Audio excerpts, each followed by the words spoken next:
Sur Alsace 20, Thomas Rigert, torréfacteur alsacien. On connaît les cafés REC en Alsace.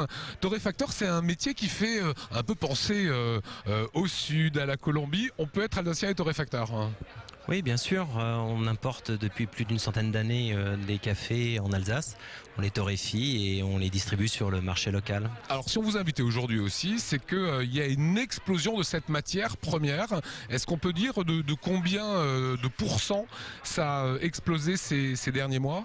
Dans le sillage global des matières premières, le café également subit les mêmes hausses que l'acier, l'aluminium ou ce genre de produits.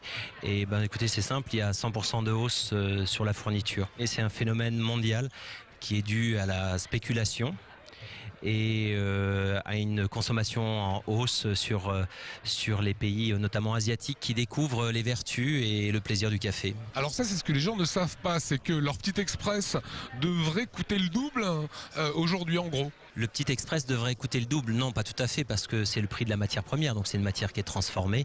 Et donc, mais effectivement, on a pu le remarquer en faisant vos courses dans les supermarchés, dans les magasins de proximité ou dans les boutiques comme ce que nous avons rue de la Mésange.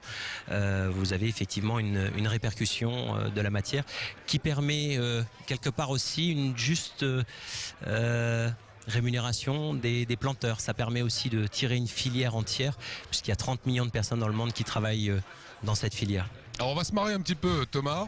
Est-ce que Georges Clooney, vous allez comprendre pourquoi je parle de Georges Clooney, est-ce que Georges Clooney a beaucoup d'humour ? Vous faites référence à mon passeport que j'ai mis dans les vitrines. Exactement. En fait, vous avez mis votre passeport avec votre tête dans votre vitrine, un petit peu à la manière de... Effectivement, j'ai osé mettre mon passeport en vitrine. Je crois que ça a fait rire beaucoup de gens et nous aussi à l'entreprise. Voilà, c'était un clin d'œil et bon... Je pense que Georges Clooney aurait apprécié la plaisanterie. Le fabricant de capsules, pas du tout. Ah, il n'a pas aimé ?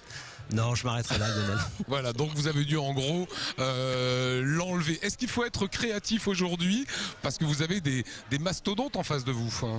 Oui, aujourd'hui, le commerce du café, il y a une dizaine de très très gros acteurs au niveau mondial.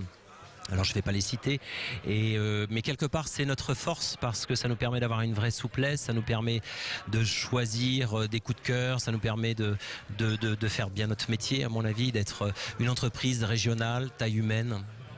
C'est un atout aujourd'hui. Un dernier point sur la Chambre de commerce et d'industrie d'Alsace. Vous êtes un élu cette année. Ça veut dire que vous pouvez impulser certaines choses pour le commerce alsacien ? Oui, je m'implique aux côtés de mon président, Jean-Luc Haine-Burger, qui m'a confié notamment la tâche de la communication de la Chambre. Et avec les autres élus de la Chambre, on essaye d'inviter les gens à venir, à utiliser les services d'accompagnement de la CCI au niveau territorial, mais aussi en devenir au niveau alsacien, parce que vous savez qu'il y a une régionalisation qui est en train de s'effectuer. Merci Thomas Rigert. Merci Lionel.